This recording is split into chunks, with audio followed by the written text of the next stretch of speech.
Hello, dear students. Welcome to the live sessions of BA Part First English Literature. Students, in this video, we will study a poem, Remembrance, that is prescribed in your syllabus. And this poem is composed by William Shakespeare, likely the most influential writer in all of English literature, and certainly the most important playwright of the English Renaissance. William Shakespeare was born in 1564 in the town of Stratford upon Avon in Warwickshire, England. Shakespeare wrote 37 plays, 16 comedies, and 11 tragedies, and 10 histories. He was also the author of the 154 sonnets that bear his name. Shakespeare's sonnets are very different from Shakespeare's plays, but they do contain dramatic elements and an overall sense of story. The two addressees of the sonnets of William Shakespeare are usually dedicated to Mr. W.H., and the second is Fair Youth.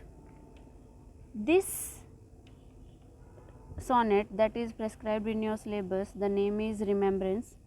This sonnet is also addressed to an unnamed young nobleman whom the speaker loves very much.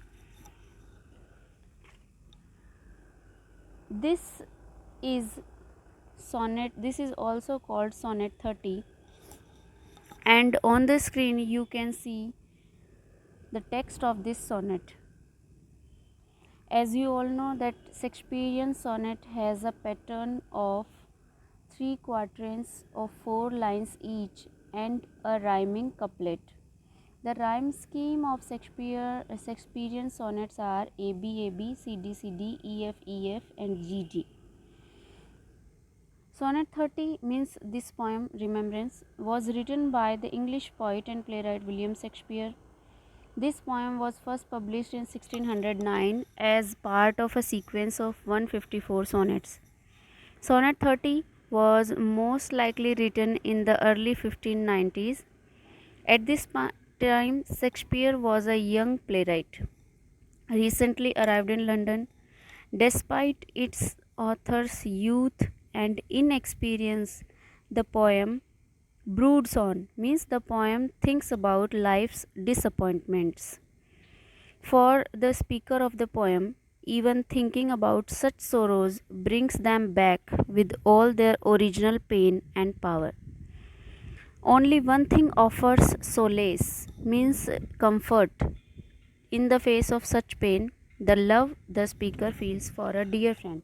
So, this poem is all about the disappointment of his life, but one memory, one remembrance of the dear friend of the poet makes him feel optimistic, makes him feel comfortable. In Sonnet 30, the speaker rehashes all the injuries and disappointments of life. Means in this sonnet, the speaker recounts about all the injuries and all the disappointment of his life, like dead friends, lost pleasures, squandered opportunities. Means the opportunities that takes away and that past had gone past from his hands. For the speaker, neither memory nor time itself diminishes the pain of these losses.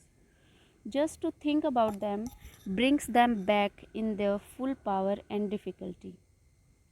Indeed, the speaker suggests that memory itself is a powerful source of pain.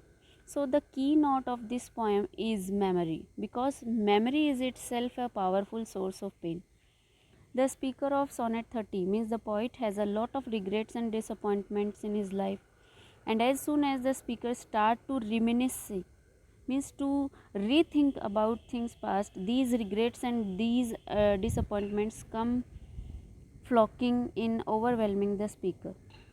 The speaker broods over, the speaker thinks about the lack of many a thing in his life, in other words, about missed opportunity. So in this poem he thinks about missed opportunities.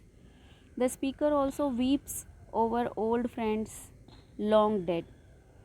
And the lines used in this poem are: Then can I drown an eye unused to flow, for precious friends hid in death's dateless night. The speaker grieves lost love too, love's long since cancelled woo. The first 12 lines of the poem thus constitute a long, exhaustive list of all the things the speaker grieves and regrets. Strikingly, these disappointments and sorrows doesn't don't seem to have faded with time.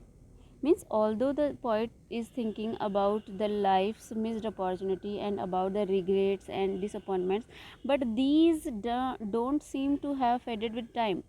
Time usually takes the sting out of grief and disappointment, but that is not in the case for this speaker. Means, but that is not in the case of the poet. The speaker no sooner thinks of some four bemoan moan than the speaker has to new pay as if not paid before. In other words, the speaker endures the pain all over again, and it feels just as fresh and sharp as before. It is as though no time has passed at all. The first 12 lines of the poems are thus dark and full of despair. The speaker occupies a world in which no one ever really heals, where hurt and pain last forever, without subsiding or becoming bearable. And reflecting on the past, remembering it, only brings that pain back with all its power and difficulty. The speaker of this sonnet spends most of the poem in despair, obsessively meditating, means focusing on past disappointment, regrets, and sorrows. The speaker can't find any relief. Even the passage of time doesn't heal these wounds. As we discuss in this guide's theme entry on the pain of memory, remembering these griefs is like enduring the pain all over again. But in the final two lines of the poem, means in the couplet, the speaker finally announces that there is something that makes up for all these losses and disappointments, and that thing is love. After the speaker's intense despair, in the first 12 lines, the couplet, means the last two lines of this sonnet that closes the poem, provides a sudden and unexpected relief. The speaker reveals that there is a way to compensate for disappointment and sorrow. All the speaker has to do is think about the best friend, the dear friend, and all losses are restored and sorrows end. In other words, the speaker feels powerfully about the dear friend, so powerfully that simply thinking about this dear friend is enough to dispel the obsessive negative thoughts that pursue the speaker. Sonnet 30 on its own doesn't tell the reader who the dear friend, means this poem doesn't refer to any friend's name, but here we assume that there is a dear friend of the poet and for whom the poet is dedicating this sonnet. It could be read simply as poem in praise of the transformative power of friendship. But in the broader context of Shakespeare's 154 sonnet, it is clear who this dear friend is. He is the beautiful young man whom Shakespeare's speaker obsessively quotes and praises in sonnet 1, from sonnet 1 to sonnet 126. In other words, the speaker of this poem, if the reader takes the poem in the broader context of the sequence, is not just saying that friendship makes things better. Rather, the speaker is insisting that love, passionate and erotic love between two people, supplies all the pleasure, hope, and solace, means comfort necessary to survive life's disappointment and sorrow. So, the keynote and the theme of this poem is that not only friendship but a love or a friendship that is passionate, that is erotic, this type of friendship supply all the pleasure, hope, and comfort to that are necessary to survive life's disappointments and sorrows.